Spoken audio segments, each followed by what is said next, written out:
লক্ষ্মীপুরে বন্যা পরিস্থিতি অবনতি হওয়ায় লোকজন ঘরবাড়ি ছেড়ে আশ্রয় কেন্দ্র ও স্বজনদের বাড়ি উঠেছেন। অনেকে আবার কষ্ট করে হলেও অবস্থান করছেন বাড়িতে।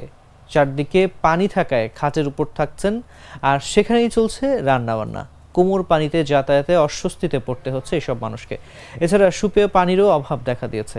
গরু ছাগল সহ গবাদি পশু নিয়ে বিপাকে রয়েছেন গৃহস্থরা।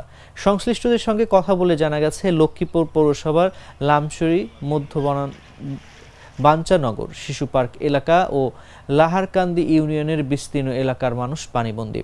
এসব এলাকার 12,750 জন মানুষ আশ্রয় কেন্দ্রে অবস্থান নিয়েছেন। তবে অধিকাংশ মানুষ নিজের বাড়িঘর ছেড়ে স্বজনদের বাড়ি গিয়ে উঠেছেন। জেলা প্রশাসন সূত্র জানায় 5টি উপজেলায় 7,47,420 জন মানুষ পানিবন্দী। যদিও বেসরকারি হিসেবে এর সংখ্যা 10 লক্ষাধিক।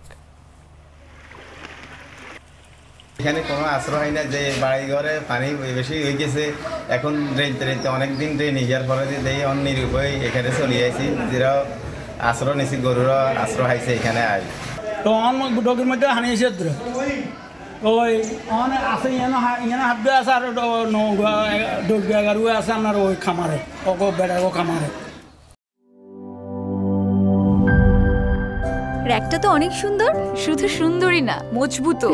আরে ভাবি, আরএফএল র‍্যাক হচ্ছে একদম হাজবেন্ডের মতন। সুন্দর আর মজবুত না হলে কি এতদিন থেকে? ইতালিয়ান প্রযুক্তির ভার্জিন হোমো এবং কোপলিমারের ব্যালেন্স মিক্সিং এ তৈরি হয় আরএফএল র‍্যাক। আর UV stabilized colour master batch RFL র‍্যাককে রাখে দীর্ঘদিন উজ্জ্বল। আরএফএল র‍্যাক, গুছিয়ে রাখুন আপনার ঘর।